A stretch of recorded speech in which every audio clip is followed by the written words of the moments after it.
Hi friends, आज मैं आप लोगों को फ्यूचर कंटीन्यूअस टेंस के इंट्रोगेटिव सेंटेंस को कैसे ट्रांसलेट किया जाता है इसके विषय में विस्तार पूर्वक मैं आपको समझाऊंगा।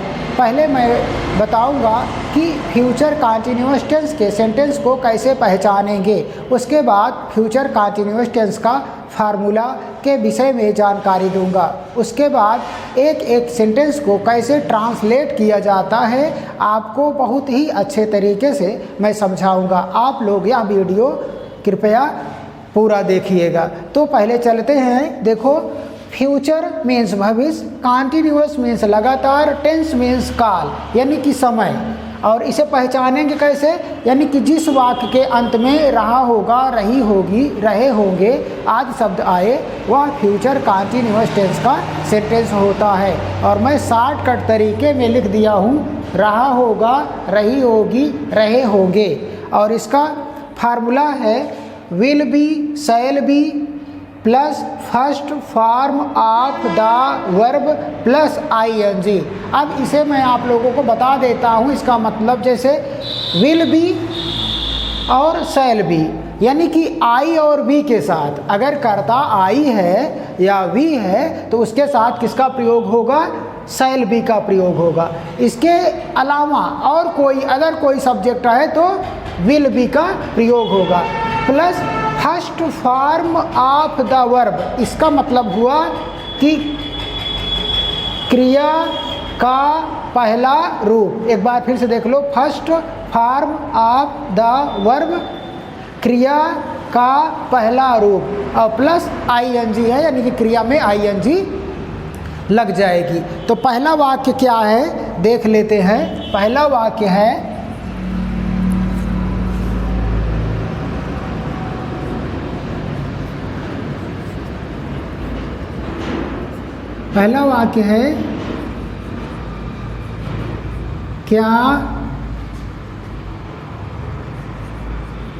क्या मैं कलम दे रहा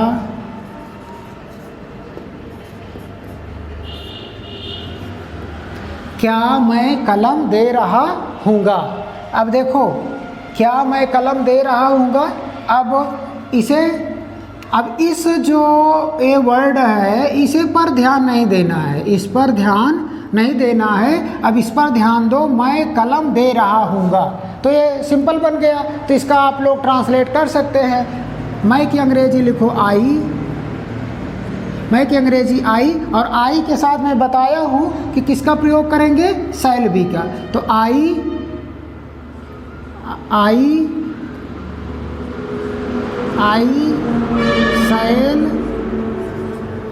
शैल बी। उसके बाद लिखा गया है first form of the verb, यानी कि क्रिया का पहला रूप। देखो, इसमें क्रिया क्या है, देना। तो टू गिव मीन्स होता है देना। मैं लिख दे रहा हूँ, टू गिव मीन्स होता है देना। इसका फर्स्ट फॉर्म गिव होता है। फर्स्ट फॉर्म गिव होता है, इसी का प्रयोग करेंगे। आई शैल बी गिव। अब इसमें प्लस आईएनजी है तो आईएनजी जोड़ दो, गिविंग हो गया।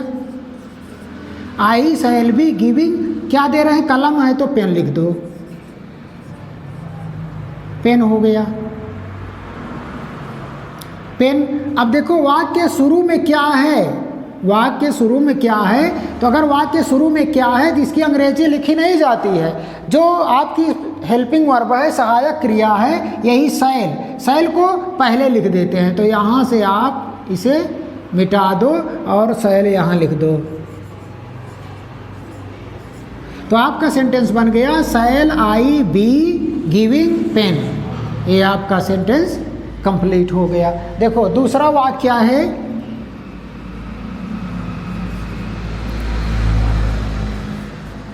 दूसरा वाक्य है क्या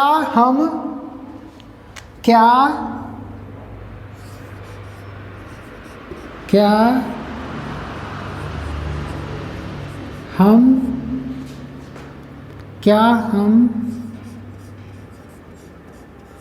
बाजार जा रहे होंगे। ये दूसरा वाक्य है, क्या हम बाजार जा रहे होंगे। अब ये देखो, इसका ट्रांसलेट करो, इस पर ध्यान नहीं देना है, इस सेंटेंस को आपको इस शब्द पर ध्यान नहीं देना है। अब देखो ये सेंटेंस क्या है, हम बाजार जा रहे होंगे। इसका ट्रांसलेट करो, हम की अंग्रेजी वी, और वी के साथ मैं बताया हूं लगेगा क्या, shall be, we shall be. अब इसमें क्रिया क्या है, जाना, तो टू गो मीन्स होता है जाना, तो फर्स्ट फॉर्म गो, तो गो लिखो, वी शैल बी गो। अब इसमें आईएनजी जोड़ दो। बाजार जा रहे हैं, कहीं प्लेस को आप जाते हैं तो उसके पहले टू का प्रयोग होता है, तो गोइंग टू, बाजार है तो मार्केट, मार्केट हो गया। अब देखो वाक्य शुरू में क्या है, तो जब भी हमारा वाक्य क्या से प्रारंभ होता है तो फर्स्ट हेल्पिंग वर्ब को बाहर लाते हैं। ये जो हेल्पिंग वर्ब है, सहायक क्रिया है, इससे यहाँ से हटा करके ये यहाँ लगा देते हैं, ये यहाँ।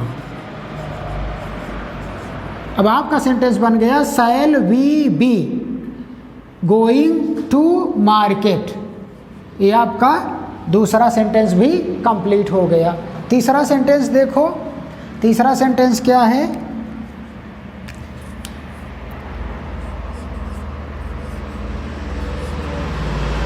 क्या क्या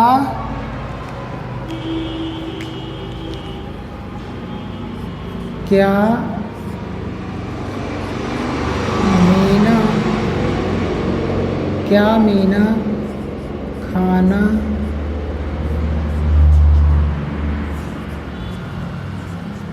बना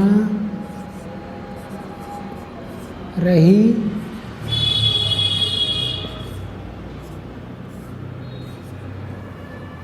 क्या मीना खाना बना रही होगी। अब देखो इस शब्द पर भी ध्यान नहीं देना है। अब देखो मीना खाना बना रही होगी, इसका ट्रांसलेट करो, मीना, उसके बाद किसका प्रयोग होगा इसके साथ, विल बी का, मीना विल बी। इसमें क्रिया क्या है, बनाना, खाना बनाना। तो टू कुक मीन्स होता है पकाना या बनाना, तो टू कुक, तो कुक का प्रयोग होगा कुक। आई एन जी है तो आई एन जी जोड़ दो इसमें, आई एन जी, फूड हो गया। अब शुरू में क्या है, तो मैं हर बार बता रहा हूँ कि वाक्य शुरू में क्या है, तो इसमें क्या की अंग्रेजी लिखी नहीं जाएगी, केवल सहायक क्रिया को बाहर कर दो, विल को यहाँ लिख दो,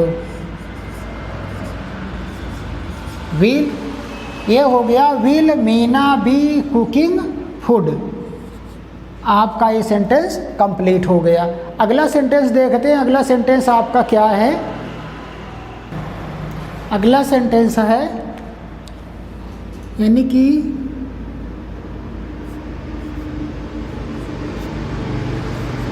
चौथा वाक्य है,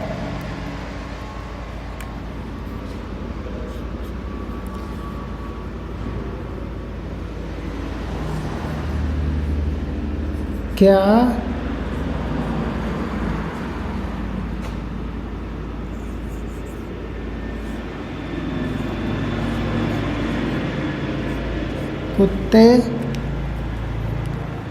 कुत्ते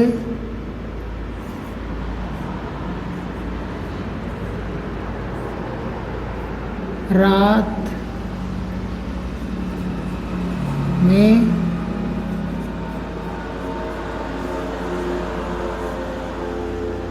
भौंक रहे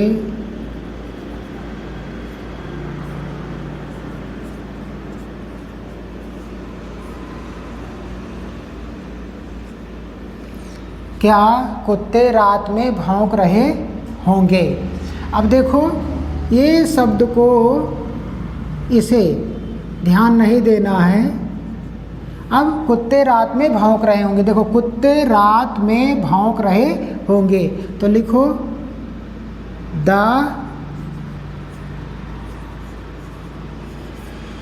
डॉग्स। अब इसके साथ किसका प्रयोग करेंगे, विल बी का। The dogs will be, the dogs will be.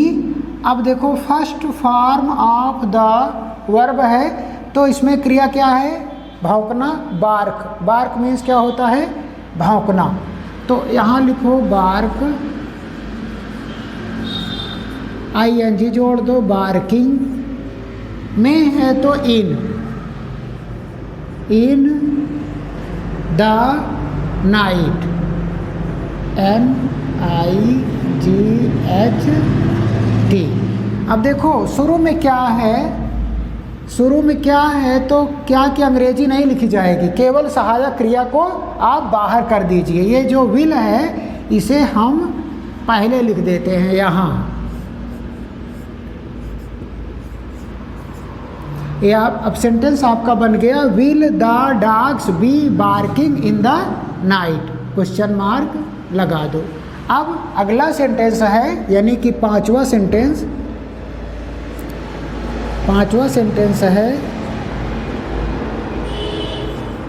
क्या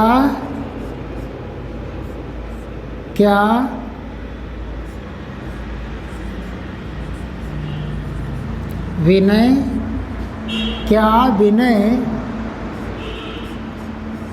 गीत गा रहा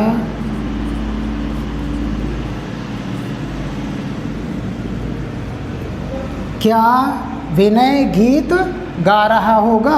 अब देखो इस शब्द पे तो ध्यान नहीं देना है, पहले इसका ट्रांसलेट करो। तो ये हो गया विनय। अब देखो इसमें विल बी का प्रयोग होगा, विनय विल बी। क्रिया क्या है, विनय गीत गा रहा होगा, गाना। टू सिंग मीन्स गाना होता है, लिख दे रहा हूं, टू सिंग मीन्स गाना। टू सिंग मीन्स गाना, फर्स्ट फॉर्म सिंग। तो यहाँ लिख दे रहा हूँ सिंग, प्लस ING है तो ING जोड़ दो, सिंगिंग। अब क्या है, गीत है तो सांग, क्वेश्चन मार्क लगा दो। ये आपका सेंटेंस कंप्लीट हो गया। अब देखो अभी सेंटेंस कंप्लीट नहीं है, अब देखो इसे हम मिटा देते हैं। तो अब क्या है ये, क्या शुरू में क्या है, अगर वाक्य के शुरू में क्या आए तो उसकी अंग्रेजी लिखी नहीं जाती है। क्या की अंग्रेजी लिखी नहीं जाती है, केवल सहायक क्रिया को बाहर करते हैं। ये जो विल है, विल को हम क्या करेंगे, पहले लिख देते हैं। Will Vinay be singing song. आप